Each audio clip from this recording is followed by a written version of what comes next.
आप लोग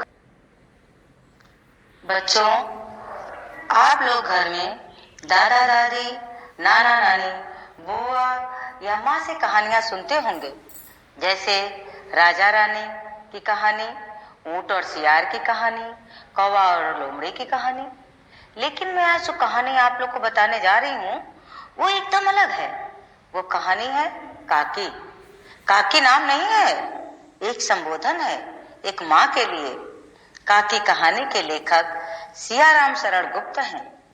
इनका जन्म 1895 ईस्वी में चिरगांव झांसी में हुआ था।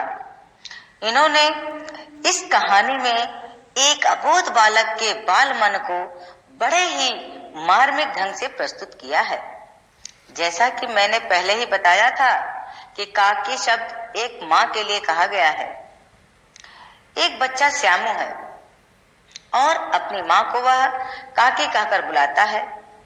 एक दिन जब वह सुबह उठता है तो देखता है कि उसकी माँ जमीन पर लेटी है और कुछ लोग उसको घेर कर रो रहे हैं। अभी वह कुछ समझ नहीं पाता, तभी लोग उसकी माँ को लेकर जाने लगे। श्यामू अपनी माँ के ऊपर जाकर लेट जाता है और कहने लगता है, इसे कहाँ लेकर जा रहे हो? मेरी माँ तो सो रही है।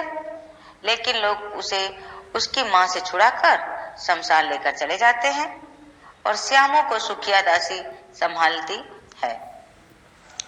श्यामू अपनी माँ काकी के गम में गुमसुम रहने लगता है, एकदम शांत हो जाता है। लोग उसे बहलाते फुसलाते हैं कि तुम्हारी माँ मामा के यहाँ गई है। धीरे धीरे श्यामू को यह पता चल जाता है कि उसकी माँ राम के पास गई है। एक दिन वह घर के बाहर बैठा था और आकाश की तरफ देख रहा था। उसने आकाश में उड़ती हुई पतंग देखी और खुशी से उछल गया। उसके मन में एक विचार आया। वह खुश होता हुआ पिताजी के पास गया और पिताजी से पतंग के लिए जिद करने लगा। पत्नी की मृत्यु के बाद विश्वेश्वर भी बहुत दुखी रहते थे। अच्छा, मंगा दूंगा कहकर उन्होंने बात को टाल दी। लेकिन श्यामू के मन में पतंग की इतनी जल्दी थी कि वह अपने को रोक नहीं पाता है और पिताजी के जेब से चमन्नी लेकर अपने साथी भोला से पतंग और डोर मंगा लेता है। फिर वह अपने साथी से रहस्य खोलता है। वह कहता है कि यह पतंग मैंने क्यों मंगाई हो जानते हो? यह पतंग मैं आकाश में राम के यहाँ भेजूंगा और काकी इसे पकड़कर नीचे आ जाएगी।